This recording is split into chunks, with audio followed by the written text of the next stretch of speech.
All right. Hello, everyone. Welcome back to Inside Writing. This show is presented by Gotham Writers, offering writing classes of all types and sizes. You can visit us online at gothamwriters.com. We're starting season 3 today of Inside Writing. This season, we're going to be talking about the writer's life, which will cover the gambit from social media, which we'll be discussing today, to writer's block, conferences, retreats, making money with your writing, and so on. But before we get into the chat about social media, a few announcements. At any point in the show, you can use the Q&A function to ask questions. There's that little Q&A button on your dashboard. If this is your first time, just know that the sooner you post those questions, the better. The sooner questions build up, the sooner I will get to your questions. So make sure you get those questions in as soon as you have them. Also, if you want to get caught up on any Inside Writing episodes from season 1 or 2, you can find them all on the Gotham Writers YouTube channel or on any major podcasting platform. Same goes with today's episode. We'll have the recording up either later today or tomorrow. Now then, on to the subject of the day. We're going to be talking about social media in relating to your writing career. We're going to start with a quote, though. This one from David Alston, who said, "Social media is not a media. The key is to listen, engage, and build relationships." We'll be talking more on that later.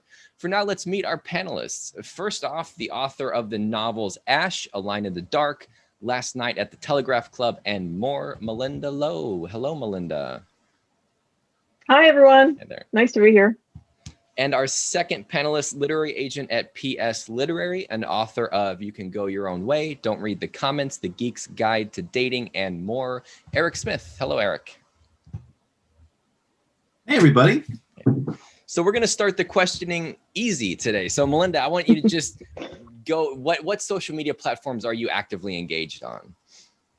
Primarily Twitter at this point. I'm mostly on Twitter.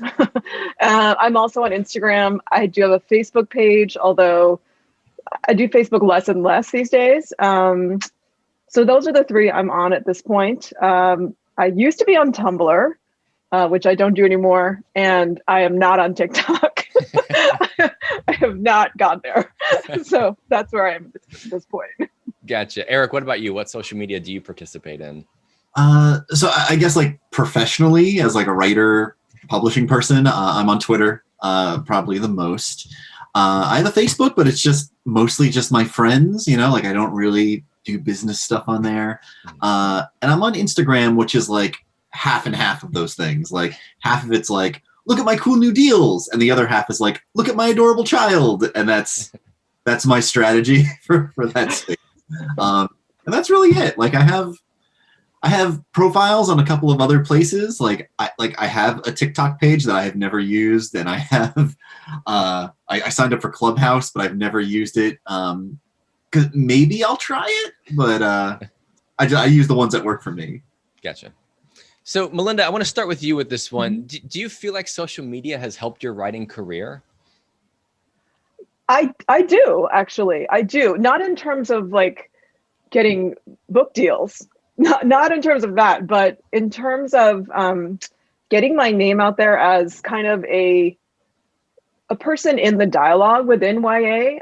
I think that for me, I've been on the internet from forever because I won't say how old I am, but I've been on the internet forever. So I was very familiar with how the internet worked from its earliest stages. And I knew that there was a lot of power there to tell the story of diversity and inclusion, which I guess is how we talk about it now.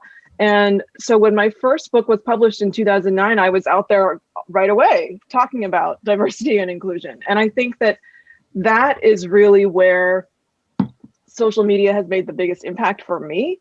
And I'll tell you directly, the way it has made a difference directly is that it has led to a lot of speaking engagements for me, which is not what I expected, but a lot of schools and libraries have invited me to come speak about the stuff I've blogged about. I mean, I kind of include blogging as social media. And so that's where it has made the most impact from a financial standpoint. And I think it has also made other people within the YA and book world know who I am. So that's how it's helped the most for me, I think. Eric, what about you? How has it affected your career, both as a writer and as an agent? Yeah, I mean, as a writer, I can like point to a very specific story where it helped, where I saw my then editor, well, for Don't Read the Comments, tweeting about how she wanted a Ready Player One-esque book, but that featured the girl a little more heavily. I was like, oh, that's what I wrote. So I had my agent then send her Don't Read the Comments, and they bought my book. So that's like a perfect example of it working in a nice way for me in my writing life. But the way I feel like it more generally works is that it gets you endeared to the community, right? Like you meet those booksellers, you meet those teachers, like Melinda was saying, you meet those librarians, and they get to know who you are as a person, and then maybe they want to stock your book and talk about your book. It's a great way to get yourself in the community in a way that publishers really can't buy. Like you can't purchase endearment. That's not a thing that any publicist can go purchase through whoever. That's what social media does for me, at least I think. And when it comes to my agent life, I found authors that way, through social media events like Beth Fellin's DV Pit or Pitch Wars. These three lovely books here were all social media pitch events, authors that I found via Twitter. So it's a great resource. That was going to be my next question, was if you found clients through there. I do want to circle back around and talk about the writing community on Twitter as well. Yeah.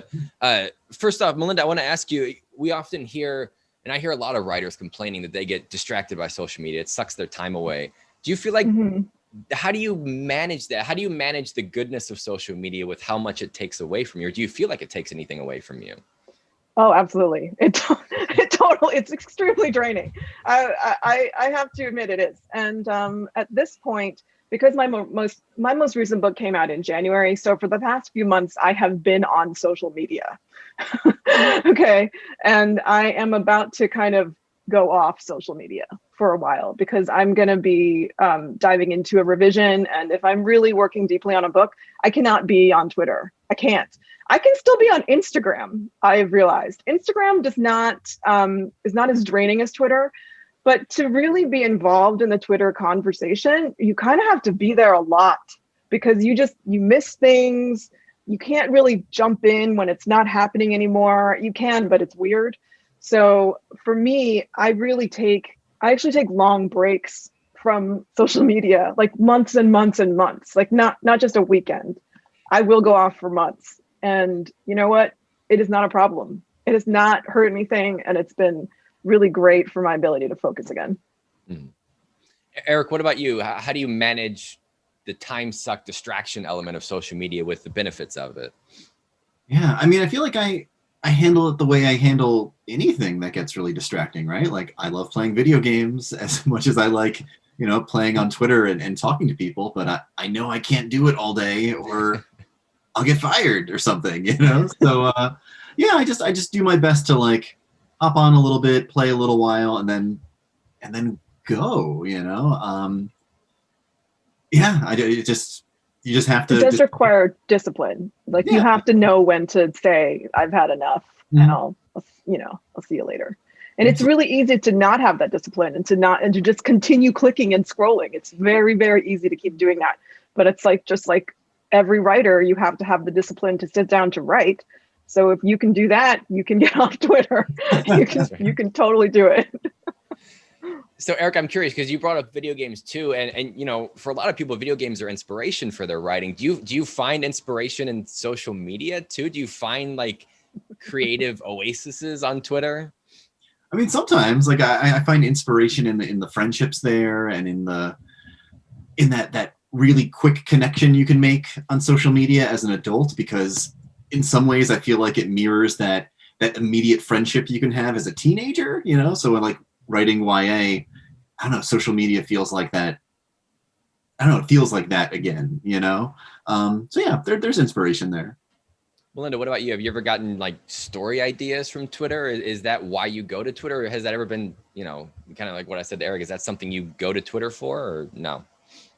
No, I don't go to Twitter for ideas. I enjoy the writing community there because as a writer, you're kind of alone in your house all the time, and unless we get to go to conferences, which we don't anymore. So that's very sad. But Twitter is kind of like, it really is kind of like a water cooler for the YA writing book community that I'm involved in.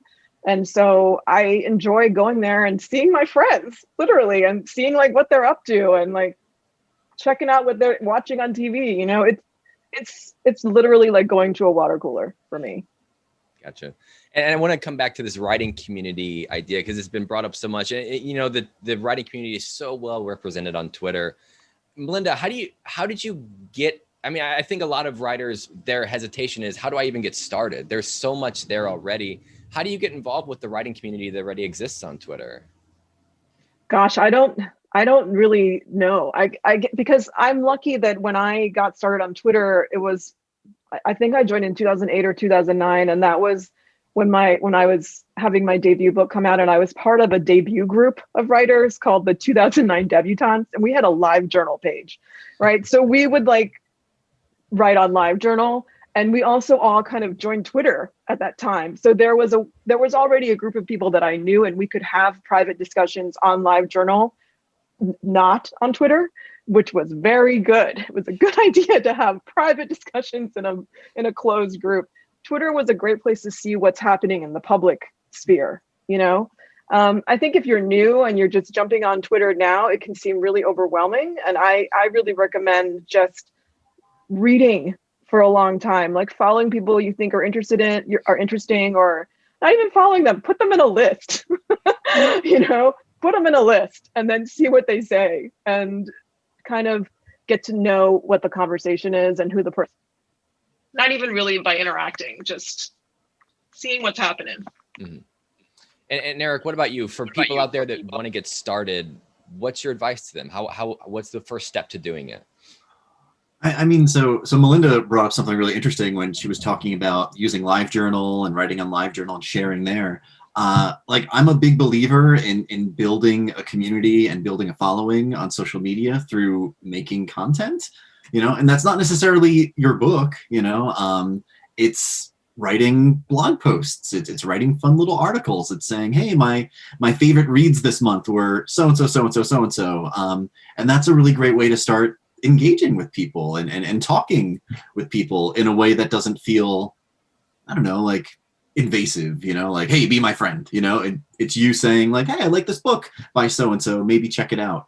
And that was my strategy for a very long time. You know, I wrote for Paste Magazine and Book Riot and all these different places. And it's how I got engaged and invested in the book people. Mm-hmm. So here's a question. It gets asked a lot, so I'm just going to ask it. Eric, how important is it that writers are on Twitter, especially early in their career? Is this something they should all be doing? Oh, that's hard. You know, I don't believe that an author needs to have a big social media presence to sell their book. You know, a lot of the authors that I work with don't even have 1,000 followers on Twitter. You know, one of my authors has like 400 and her books did just fine. It's just nice to have it for all the reasons that Melinda and I have been saying, where you get to engage with people and talk to the community and have people get to know you. I will tell my authors to sign up for it if they're not on it, just to be there. But it's, you don't actually need it, but you should have it, because I feel like it's the benefits outweigh not being on there. Melinda, do you agree? Do you think that it's something you should have, you don't need to have? Twitter is frightening and anxiety inducing. Like I have general anxiety disorder. I have a lot of like management skills with this. Okay. So for some newer authors, I see them really having a lot of anxiety on social media, because you get a lot of strangers coming at you with their opinions about what you did. And that can just be extremely startling if you are not accustomed to that, if you have not built up a tolerance for it or practices and strategies around it. So I really tell people, you don't need to be on it. You really don't. You should pick what you like in terms of social media and do that. And if you don't like any of it, some people, there will be this like generalized pressure to be on social media, but you don't have to be. You really don't have to be. I mean, because your mental health and your ability to continue writing is much more important than the number of Twitter followers you have or don't have, you know? And I just wanted to say that what Eric was saying earlier about putting out content and sharing that is really a valuable way to get involved if you do want to get involved. I think that that's really how I managed to build a following on Twitter very, very slowly over 10 years, was mostly by blogging and sharing the stories I wrote, like nonfiction, essays, blog posts, and my interests within YA and about queer YA. Sharing that stuff is what brought people to follow me. So I want to give on. Oh, I'm sorry, Josh. No, go ahead. I was just gonna say, like, no one's on social media to be promoted at, right? Like, no one's there for that. So, like, if you're only saying like, buy my book, they're not going to be interested. But if you're sharing stuff like the way Melinda was saying, they're gonna hang around. So I want to get back to that in a second, but I want to also revisit you, Eric. You already mentioned the pitch parties that we see on Twitter. So for people that are unfamiliar to Twitter, can you just give us the basics of how a pitch party works and what the benefit there is? Yeah. So pitch parties and these social media pitch events, they encourage writers to get on Twitter and tweet out your book. You know, like a quick little log line that pitches your book in like 280 characters. It's very challenging, you know, for a lot of people. But through these events, editors, agents, they are looking over the hashtags, they are seeing the stuff that they're interested in. And if they like your tweet, that means they're requesting your book, and you can send them sometimes you can send them a query directly, or sometimes they have instructions on their Twitter page. And it's a great way. A lot of authors are getting discovered. But as awesome as they are, just remember, just cold querying works just as well. Melinda, have you ever participated in a pitch party, or do you have an opinion on them and their effectiveness? Pitch parties. I got my agent through querying. I mean, I've seen that this stuff happens, and a lot of the pitches that I see go by sound amazing. I don't know how I don't know if that would work for me, honestly, because I feel like so much of a book is not about the pitch, but about how the story is told. And you can't really get that from a pitch. But I see it working now, so I'm probably just a curmudgeon who doesn't want things to change. So I feel like one of the main motivations for a lot of writers to get on Twitter is that hopes of meeting an agent or connecting with an agent that way. Now, Eric, you've already mentioned you've signed clients through social media. Were those all through pitch parties, or have you ever seen a person on social media and reached out to them, or is it all through pitch parties? I've definitely reached out to a couple people as a result of social media, like writing nonfiction, like essayists and the like. Usually they have an agent already, which is always a bit of a bummer, but it does happen. And I've definitely had authors who, when they send me their query, they're like, hey, I got to know you as a result of, you being on Twitter, you talking about X and Y. Honestly, I think that's like a vast amount of my clients these days are people who have gotten to know me a little bit from the internet. So yeah, it's pretty common. And Melinda, you've already touched on this a bit, but once you have your agent, what's the motivation to stay on Twitter? It's not just to promote yourself, as Eric was saying, you can't just be out there selling your book. So is it to promote a cause? Is it to be a part of the community? What is the primary drive? The primary drive is to promote my books. But I do that by being involved in the community and sharing things that I'm interested in and continuing to write about issues that are important to me. So it's not like you go out there promoting your book and just with a shingle that says, buy my book. Like, that's not how you do it. Like, so it's really all of the above. But I think that if I did not have to have books to promote, I'm not sure that I would be on social media at this point. But because I do, I have learned how to make it work in a way that works for me and hopefully works for the people who are interested in reading my tweets. So that's interesting. I want to get back to it later, but I want to, because you touched on something else there that I want to talk about, which we often hear buzzwords associated with social media, like your brand. And that's something that, you know, writers should have a brand, and they say that you should have a social media brand as well. Melinda, can you classify what your brand on social media is, if you had to like define who you are on social media? Used to be in my Twitter bio. My brand is lesbians. I write books about lesbians. So, and I write, and I do a lot of research on queer YA and queer books in general. So it's kind of a tongue-in-cheek thing, but people come to me for that kind of content. So I hope that I deliver. Eric, what about you? If I asked you what your Twitter brand is, what would you say? I don't know. Maybe being a cinnamon roll. Like I'm just, I try to just be positive all the time. That's just kind of who I am as a person. So that's what I put out there. So I'm usually just talking about stuff I like and challenges as a dad and making jokes about writing. That's kind of it. Mm-hmm. Y'all make it sound so simple. we're gonna circle back to that in a second. But another thing that often mirrors writing style with social media is, you know, you look at all this advice out there, and it's like, you got to have a strong voice. You got to be out there. You know, people have to be able to identify, you know, how you're talking on social media, how you're writing. So how does your voice on social media differ from your writing voice, or does it? Melinda, let's start with you. It's shorter. It's a lot shorter. I think that I always try to present the best side of me on social media. Like, I don't know if that sounds cheesy or not, but I try to be upbeat, but also real. I really try to be very real, because there are a lot of people on Twitter who are who need that realness. And if we're talking about the book business and talking about racism and homophobia, like, you need to have the ability to kind of say what's happening. And I really try to be both real and upbeat, which is kind of a strange combination at times, but that's what I go for. And shorter than my books. Eric, what about you? How does your writing voice differ from your social media voice? Yeah, I mean, I'm kind of in line with what Melinda is saying, you know, like staying upbeat, but staying real. I feel like in my writing, my characters curse a lot more than I actually do. Like I don't really swear ever.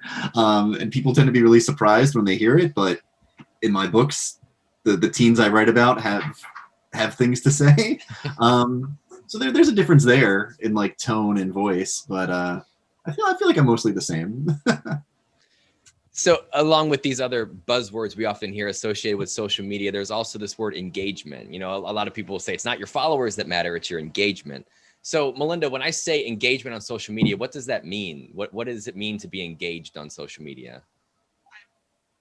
We'll talk about it, but I really try to stay away from these kind of businessy terms about social media, because I cannot become a corporate brand. Like, I'm just me being myself on social media, talking about books and lesbians. So I just have to be doing that. And I think if I spend too much time trying to parse out what engagement is, or like whatever those other words are, I really actually try not to even know what those words are, because it drives me batty. Like, I can't think that way, and I have a real hard time with corporate jargon. So I just try to avoid it, to be honest. I like that. I like the pure approach to social media. Eric, what about you? Do you actively think about engagement, or is this just kind of something you do?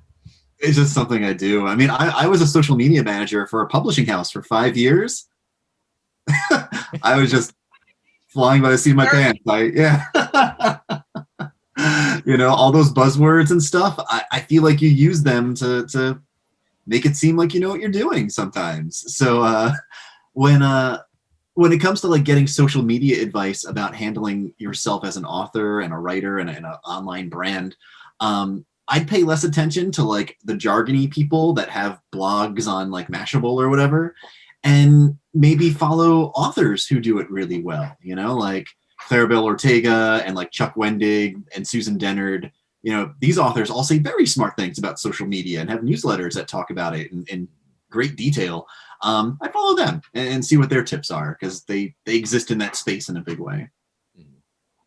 So Melinda, I want to ask you, because I find your relationship with social media so interesting, how you're only there because you kind of have to.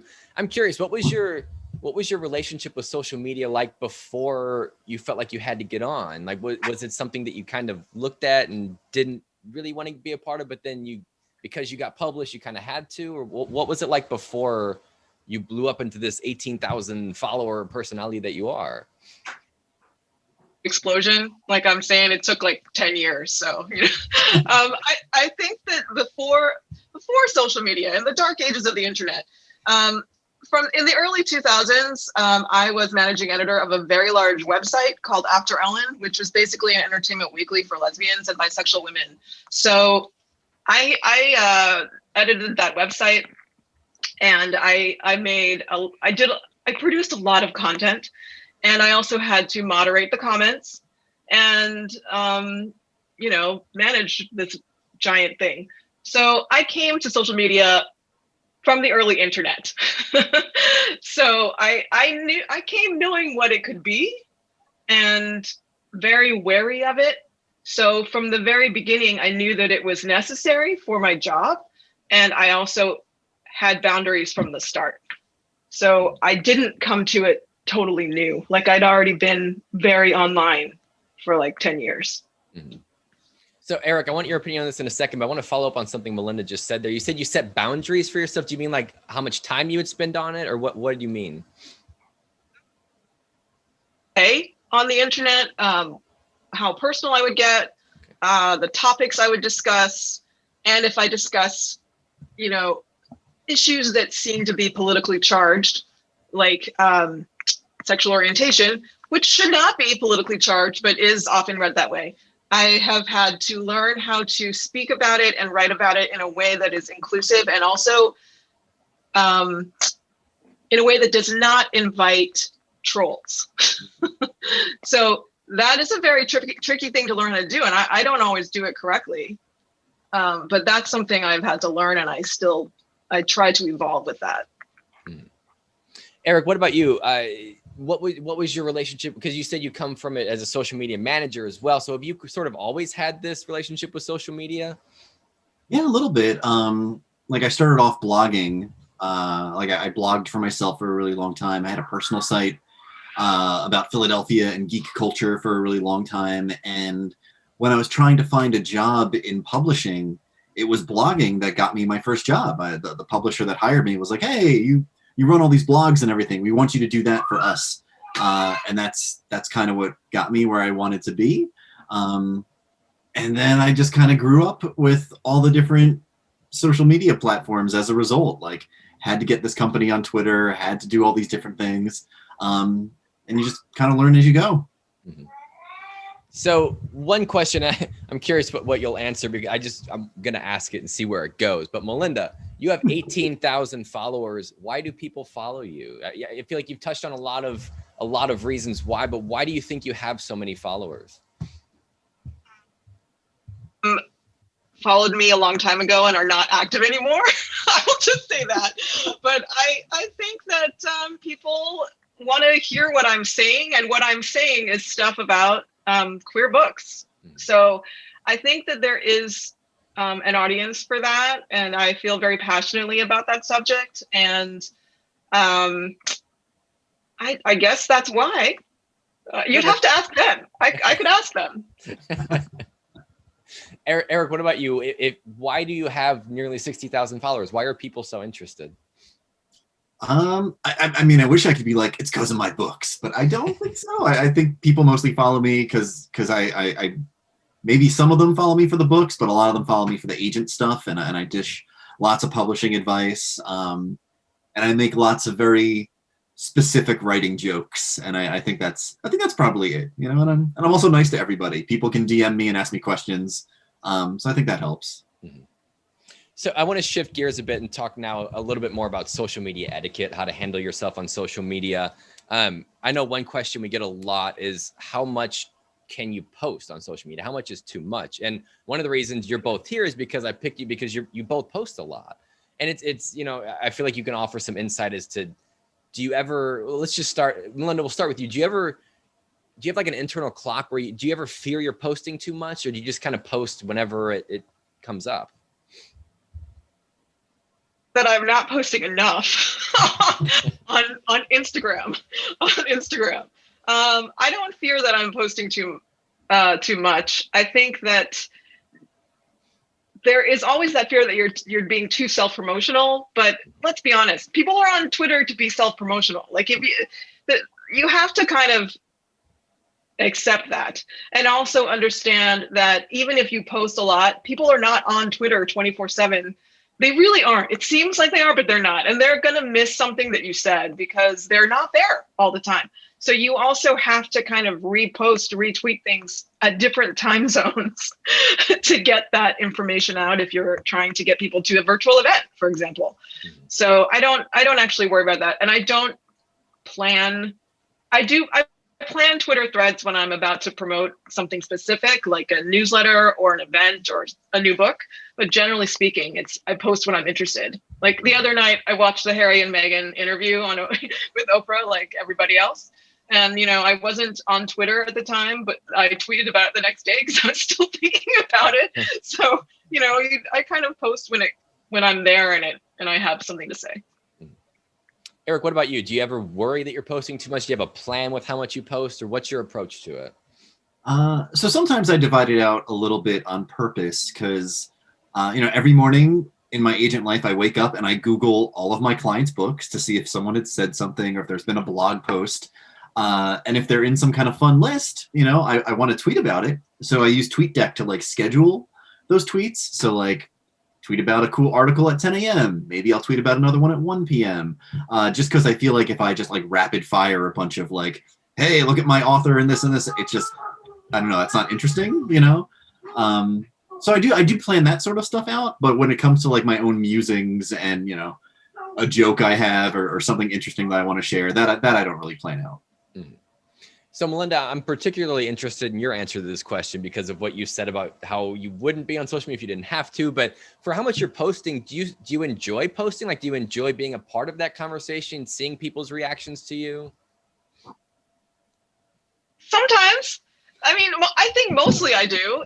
Every once in a while, I'll tweet something and realize, oh crap, I turned this in a direction that could have uncomfortable responses for me. So when that happens, I'm like, oh, shouldn't have done that. But mostly it's fine. And I enjoy interacting with the people on Twitter. And like I said, I like seeing my friends on Twitter. So I'm there to see what they're up to, you know, and for example, when Meghan and Harry are interviewed by Oprah, I enjoy going on Twitter to see what everybody I follow thinks about this. So that kind of stuff is actually a lot of fun. Eric, I feel like I know the answer that you're going to give as well, but do you enjoy social media? You enjoy being a part of this? Yeah, I do for the most part. You know, like, you know, every once in a while, like I'll tweet out advice or something and I'll get like a response from someone that's not great or they're angry at me because I hadn't responded to an email or something, you know, like I get some of that, which isn't awesome. But, you know, like Melinda said, I like being there for my friends, you know, especially a place like Instagram where like, those are a lot of my friends from home and I'm seeing pictures of their kids and whatever they had for lunch that day, you know, like whatever it is they want to share.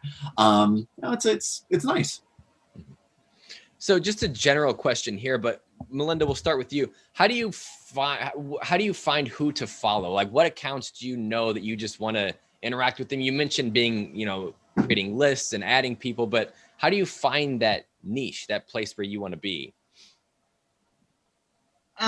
Well, you can start with the big ones, you know, like I have a sub list that is, I don't know if I have it anymore. I used to have one that was only like astronomers because I was working on a book that had astronomy in it. So I wanted to see what it was like within the astronomy community. So I found some big names like Neil deGrasse Tyson or whatever, and I put him in the list, and then I would see like who he retweeted. And I would go and click on those people and see if I like what they said and add them to the list. So I really think that finding, even if you only know a few big names to start, you can follow them or look at their tweets and see who they follow, who they retweet. And it's really a lot like lurking and eavesdropping. So if you like doing that, Twitter is great for you. If you ever wanted to be a spy or a detective, like, it's great. You can go down so many rabbit holes of communities you'd never heard of. And that's why you can be on Twitter for hours. And then you're like, oh, I didn't do any writing today. This is a day wasted. But yeah, I think even if you don't know where to start, just start with anyone and see who they retweet and who they follow. Eric, anything to add to that? No, that's exactly what it is. Look up those authors that you admire if you're trying to get in the book space. Look up, like smaller literary journals and the like, because they're always going to be posting about essays and interesting pieces and tagging the authors there. You'll discover a lot of people. So I have to put you both on the spot now, because this is coming up a lot in Q&A as well. What are some good writing accounts that everybody should be following? You can even say yourself, I don't care. Let's start with Eric. Let's start with you on this one. Good writing accounts. Like my initial impulse is just to name a bunch of authors there, but like these are accounts of things that aren't Twitter accounts. So like I really recommend looking up Print Run, which is a podcast run by two literary agents. The Twitter feed shares great advice, but the podcast is just a treasure trove of amazing industry insights and advice, and I just really, really love it. The podcast Deadline City by Danielle Clayton and Zoraida Cordova run it. All they do is dish out advice, and it's just absolutely fantastic. They interview different authors, which will give you more people to get to know. So you can look up the podcast on Twitter and then go follow it on your smartphone of choice. And then I really recommend looking up Amy Spalding, who's a wonderful YA contemporary author. She has a newsletter and has also been doing these really wonderful Instagram stories where she interviews different people in the industry. She calls it, what is she calling it? She's calling it like art and craft, I think, or something like that. Something cute and funny. She just has lots of insight, and it's just wonderful. Melinda, how about you? Follow Amy Spalding, because I was going to also recommend Amy. I also, if you want like real talk about publishing, you should follow Tess Sharp. It's Tess, like Tess, and then SHARPE. She's great. And she tweets a lot of really interesting things, because Tess writes in a lot of different genres and categories. And I think she's very real. So I always enjoy reading her tweets. And let me recommend some agents. Patrice Caldwell is wonderful on Twitter, also extremely real, just tells it like it is. And Patrice Caldwell, but I think her Twitter handle is Whimsically Yours, but you should search for Patrice. And then also Kate Mckean is an agent who is also a writer and has a wonderful newsletter called Agents and Books, I think. And there's a lot of really good publishing information in her newsletters, and also and her Twitter too. All right, so I want to get into some Q&A now, because we've got a bunch of questions piling up. So let's start with this one. You both kind of touched on it already, but I want you to sort of hone the answer here. So Melinda, let's start with you. I've heard a lot of writers saying Twitter is the social media they are most active on. What makes Twitter a better platform for writers than other social medias? You don't have to be on video. This is why I love it. Like, the reason I fear that I don't post enough on Instagram is because I am just not that visual of a person. Like, I'm a writer. So that's why I enjoy Twitter, because it's just written. Yeah, I agree. It's just writing. It's where the most amount of people seem to be, at least in the space that I'm in. And it's the one I know how to use the best, Like, I don't know how to use some of the other ones. I've like plateaued when it comes to social media. Thank you both. So next question, Eric, we'll start with you on this one. Just a general question of how do you manage your schedule and factor in social media, especially with how tapped in you have to be to post, to be engaged. How do you manage your schedule with that? Yeah, I mean, some of it's scheduling stuff, like I was saying with like my clients getting coverage places, like I use TweetDeck, I schedule out blog posts, and then I just leave it and I don't think about it, and that's the easiest way for me. When it comes to a platform like Instagram, I'm never really thinking about it. It's just, oh, I took a really pretty picture. Now I'm going to share it and see if people like it, like it's not, I don't have any strategy there. There are a lot of authors who have an amazing strategy for Instagram, and like Adam Silvera does awesome stuff on Instagram, and so does Sabata here, but I have no idea how to do any of that. Melinda, what about you? How do you manage your schedule with including social media? I'm trying to gear back up toward revision. I have not been allowing myself to go on Twitter until afternoon. So I have morning for writing, and then in the afternoon I deal with all the other stuff. Mm. And sometimes I worry that this means I'll miss things, but I really won't, because you know what? No one's on Twitter until the afternoon. I mean, people are there, but the West Coast doesn't wake up till noon. So you're really just becoming more efficient with your Twitter time. Just put it in the afternoon where more people are on there. So next question, Melinda, we'll start with you. Interesting question, because I sometimes forget that hashtags are even a thing. But Melinda, are there any good writing hashtags that people should be aware of? A more important thing on Instagram than Twitter. I don't know why that has become the way it is. But on Instagram, there's always the am writing hashtag, which I look at sometimes. There's obviously Bookstagram, which is gigantic. And you can look through so many amazing photos of books, and you can find book reviews and people who love books through that. I don't know about Twitter. There's also am reading, but that's also Instagram. I don't know. What do you think, Eric? That there is writing community, that there are those different hashtags there, but I wish I could say I knew whether or not they were helpful or what's going on in those. One hashtag I think is really interesting is MSWL. It's the manuscript wishlist hashtag. It's not necessarily for authors, like it's agents and editors tweeting out things that they're looking for, and sometimes it's them talking back and forth. But every once in a while, you might see an agent tweet out, "Hey, I'm really looking for romantic comedies," or "Hey, I'm really trying to find a memoir about X and Y," and maybe you're the person that suddenly has that at that given time. Go ahead, go send them a traditional query via email. I just caution looking at manuscript wish list and thinking, oh, this agent is looking for a specific kind of book. I'm going to write it now. You're probably too late. Then it's going to take you 1.5 to 2 years to write that book. So don't write to what they're saying they want, but pitch them if you already have that thing. Next question. This one, it's specifically about Instagram, but I think we can open it up to Twitter, Facebook, any of them as well. Do you recommend having a separate page for your writing, or just be authentic and keep it as your normal page, as your normal self? So should you have separate accounts for your writing account and for your personal account? And this can go across any platform. Eric, let's start with you. I don't. My Instagram is just like me talking about my family and my life.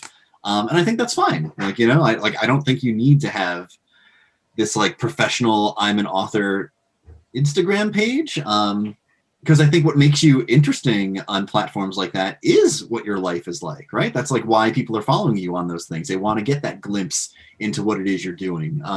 It's just up to you how much of that you really want to share. I don't know if I would have two. I don't think any of my authors have two. Mm-hmm.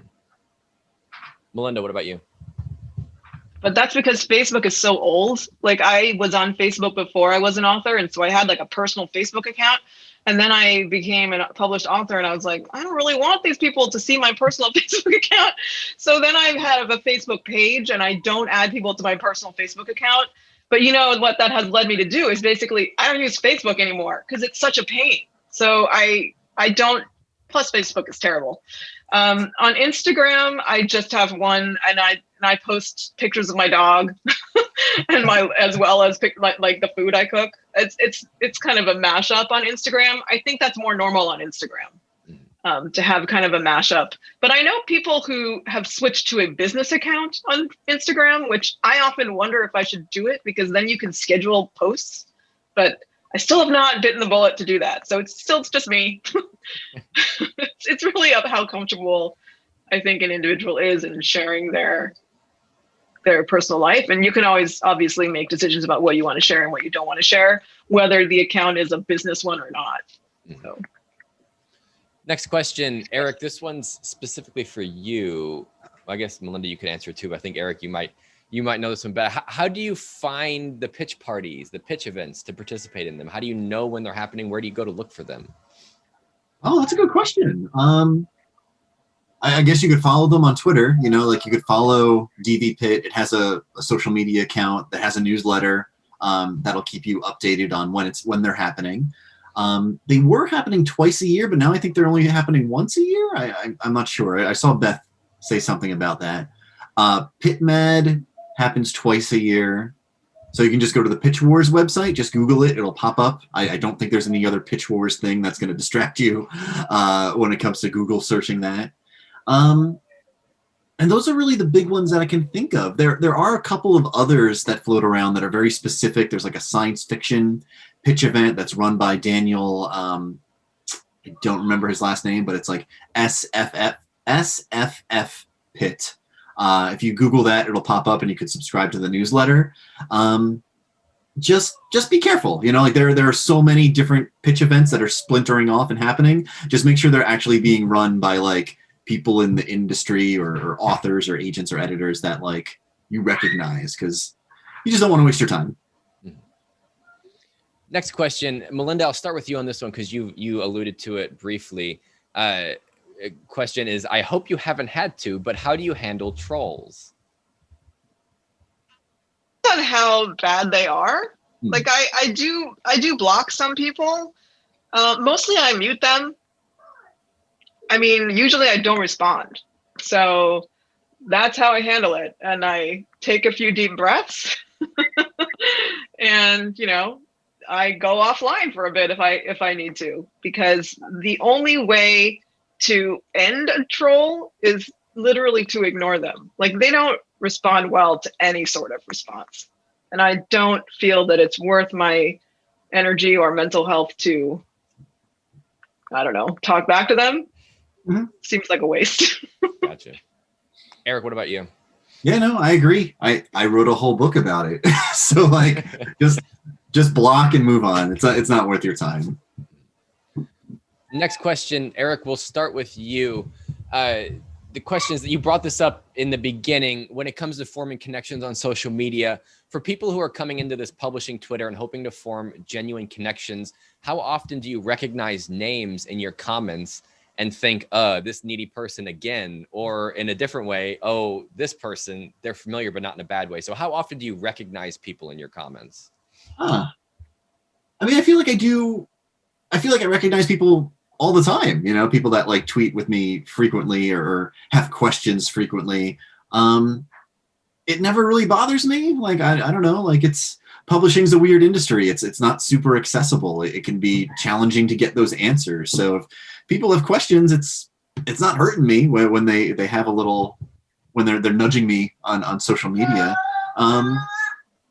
Yeah, in terms of like trying to strike a balance between like being annoying and being like welcomed there, just I don't know, think about how often you text your friends, you know, like if you have a question about going someplace, are you blowing up their phone all day or do you just message them once or twice? You know, it's just just don't get too wild. And Melinda, you've mentioned that you're primarily on social media for your friends, your group. So how often do you make new connections from people that have connected with you on Twitter?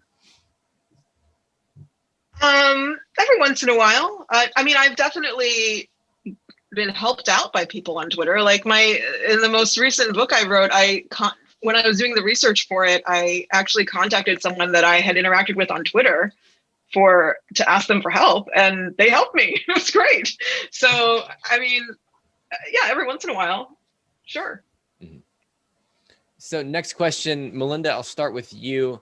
What advice do you have for older authors who remember the days without internet and social media? How do you get started on social media if this just is not a familiar world to you? Just take a deep breath at first and realize that there is a steep learning curve. Like, you don't have to know it all at once. And you also don't have to jump in head first and start interacting. You know what I mean? Like, it's totally fine to get your feet wet and kind of see what is happening for a while until you're more comfortable with it. I don't think you need to rush in, and it's totally fine to lurk for months. It's fine before you say anything. It's totally fine. And there are a lot of resources on the internet to familiarize yourself with social media before you use it. Like, I'm sure there's like 10,000 blog posts and YouTube videos on how to use Twitter. Like, seriously, watch some of them. It's nobody knows what it is until they start using it. So there's no need to feel like you're behind the curve. You know, it's totally new. Like, I have no idea how to use TikTok. I have resisted it so far because I know there will be a very steep learning curve for me, and I don't know if I can handle that right now. So I'm just holding off, and it's fine to hold off. Yeah, doing those videos, I keep trying to think of cool things to do, maybe, but I don't have them yet. And yeah, just don't be afraid. Just try it out, see if it works. A good example of this for me in my agent life is this author, Erica Boyce Murphy, didn't have Twitter when we started working together, and she signed up for it and she played around on it, and it didn't really work for her. She didn't really like it, you know, so she's not on there really anymore, but the books are doing fine, and it's okay. So here's a pretty general question. I'm surprised I haven't asked it, actually. We'll start with Eric. Any tips for just growing your social media following? There is so much credence put on how many followers you have. So how do you go about growing it?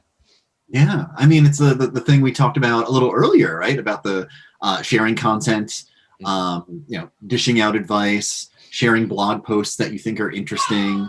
And maybe you're tagging the people whose books you've read and saying how you've enjoyed them. I'm just gonna stress that part. Don't do the thing where you're like, I read this book by so and so, it was terrible, at Eric Smith Rocks. Like, don't do that. No one likes that. But share that positive stuff, because then people will pay attention and they're gonna follow you. Share stuff that you think other people will want to share, and that's the way it starts to build up. Melinda, anything to add to that? Absolutely. Gotcha. Next question. We'll start with Melinda on this one. When starting out, is there an acceptable way to post your work or your work as you create an online presence? Or perhaps should you have a blog or website? Should you even share your work when starting out? And then in general, how does that work? Have a website. It should be updated. You should have a website with your contact information on it, and it should be spelled correctly, and you should not share your work on it. I mean, if you're writing fiction and you want to sell a story or a novel, don't put it on the internet, because that will make it unsellable. So I would not share your work on social media. I mean, if your book is being published and it's coming out and you have like promotional teasers to share, that's a great time to share it, but not before it's being published.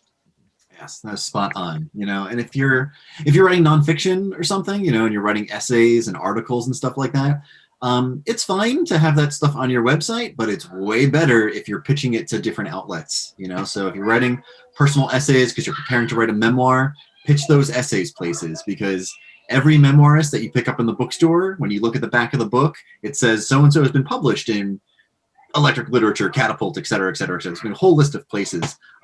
You should do that too with your stuff. Don't just put it on your website. So the last question, this is kind of a clarifying question for something, Melinda, that you said earlier. And what is a troll? How do you identify a troll? How do you know when it's a troll versus something else? Troll is not willing to engage with your social media post on its own level. They're not willing to see you for a human being. I mean, they're there to argue with you for their own gain. I think that I feel it because when someone sends me a trollish question, and it's just like someone reached out of the computer and smacked me on the face. I mean, I think it's pretty obvious for me when someone is being trolly. I don't know. What do you think, Eric? Oh no, absolutely. And you know, they usually don't have a photo of themselves. It's like it's the Twitter egg, or it's like a cartoon character, and they're just being mean for no reason.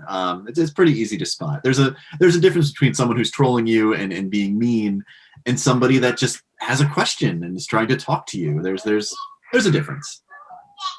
So the fact that you're asking means you're probably not a troll. That's a good point. So last thing I want to do is I want to allow you, Melinda, you just had a book that came out. So first off, tell us about this book. My book. It's called Last Night at the Telegraph Club. There it is. This is a historical novel set in 1950s San Francisco about a queer Chinese-American girl named Lily Hu. And it's a coming-of-age novel. Lily it's the dawn of rocket science and the atomic age. So Lily is obsessed with rockets, but she also thinks she might be a lesbian. So she and her friend Kath start going to this lesbian club called the Telegraph Club. So this is really a story about Lily coming to terms with who she is and falling in love for the first time. Eric, do you have anything to promote? Any releases coming out? Anything? What's the most recent news? Yeah. So Don't Read the Comments comes out in paperback next month. It's a YA novel about a teen gamer who is using her streaming revenue to help support her struggling single mom, and a teen boy who wants to write video games but mostly just plays them all day. And the two of them meet in a big, massively multiplayer game against all odds, become friends, and then the real world consequences of doxing and cyber harassment threaten to ruin their growing relationship. It's about standing up to those trolls that pop up with Twitter eggs, and learning how to be an ally and fight back. Thank you both. So I guess last thing we should do, since it is the social media episode, is where can people find you on social media? Melinda, we'll start with you. Hello, MALINDALO. I'm there on Twitter, Instagram, and rarely on Facebook. And I'm Eric Smith Rocks on Twitter, Instagram, and my website.com. And you'll find lots of pitching and querying advice on the website that is free and I hope will be helpful. Thank you both so much for being here today. So a couple quick notes, people. We'll be back next week for Inside Writer's Block. Same time, same place. You can sign up on the website. You can find Gotham Writers on Twitter too, as well as myself. We're all on Twitter. So come find us on Twitter. Come hang out. Again, Melinda, Eric, thank you both so much for being here today. Thank you. And we'll see everyone next week. Bye-bye.